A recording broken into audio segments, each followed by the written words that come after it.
Porte fermée au public depuis le 30 octobre, mais ouverte aux artistes.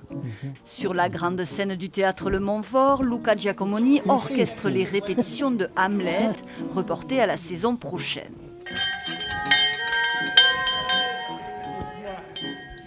C'était important de garder le processus vivant et donc de continuer les répétitions et notre recherche.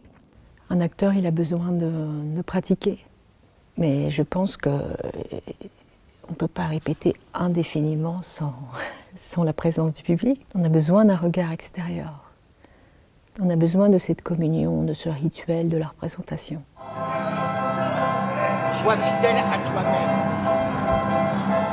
Et il s'en suivra comme la nuit le jour que tu ne seras fou avec personne. Je l'imaginais. Dans la petite salle voisine, un décor abandonné, une autre pièce reportée. Le confinement acte 2, véritable coup dur aussi pour les directeurs du théâtre. Pour nous, c'est compliqué parce qu'on passe notre temps à bouger notre planning, ça c'est la principale chose qu'on fait. Donc là, on est et sur les budgets et sur réinventer, mais on ne sait pas vraiment quoi réinventer. Lassitude pour l'ensemble des acteurs du secteur culturel qui, depuis le début de la crise sanitaire, ont dû composer avec 2 fermetures, des jauges réduites et le couvre-feu.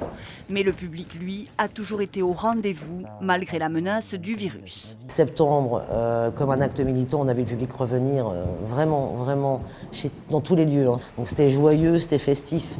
Tout ça avec les gestes barrières, etc., mais avec un tiers de salle. Il va y avoir des dommages collatéraux énormes, puisqu'on a eu une perte de billetterie de 300 000 € quand même. Les dommages collatéraux ne sont pas que nous économiquement. Un artiste ne peut pas montrer son travail, un travailleur ne peut pas travailler, un homme de ménage ne peut pas faire le ménage, etc., etc. Tout le monde travaille et on est utile à la nation.